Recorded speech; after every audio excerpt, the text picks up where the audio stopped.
போயிட்டேன். அப்பா, நான் கேட்டதும் வாய் அடைச்சு போயிட்டேன். அவ்வளவு ஆச்சரியமா இருந்துச்சு இந்த விஷயம் கேட்கத்துல. ஒரு ஆச்சரியமான விஷயத்த கேட்கும் போதோ இல்ல அதிர்ச்சியான விஷயத்த கேட்கும் போதோ வாயடைச்சு போய் நின்ட்டேன் அப்படி சொல்லுவோம்ல. சோ இதெல்லாம் வழக்கத்துல யூஸ் பண்ற சொற்கள். இதுக்கு என்ன மீனிங் அப்படின்றத பார்த்தோம்னா, ஐ வாஸ் நான் அப்படின்றதுக்கு ஐ வாஸ் போயிட்டேன் அப்படின்றது அப்போ இறந்த காலத்துல நடந்தது. அதனால வாஸ்ன்ற ஹெல்பிங் வேர்ட் சேர்த்துக்கிறோம். ஓகேங்களா?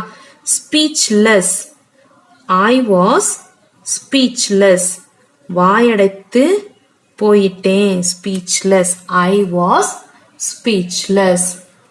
நெக்ஸ்ட் ஒன், நீ நினைப்பது நடக்கும்.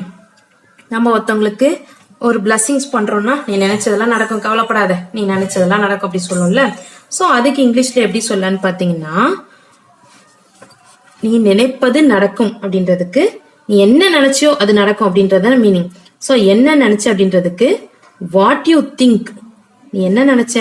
What you think. நீ என்ன நினைச்சியோ what you think will happen, அது நடக்கும் அப்படின்றதுக்கு வில்னா ஃபியூச்சர்ல, ஹேப்பன் நடக்கும் அப்படின்றதுக்கு ஃபியூச்சர் டென்ஸ்ன்றதுனால வில்ன்ற ஹெல்பிங் வேர்ட் யூஸ் பண்றோம். அதாவது எதிர்காலத்துலதான் சொல்றோம். நடக்கும்னா இனிமே வர காலத்துல அது நடக்கும். அப்போ வந்துட்டு வில் ஹேப்பன் சொல்லணும். ஓகேங்களா? What you think will happen, நீ என்ன நினைச்சியோ அது நடக்கும் அப்படின்றதுதான் நீ நினைப்பது நடக்கும் அப்படின்னு சொல்றோம். ஓகேங்களா? நெக்ஸ்ட்,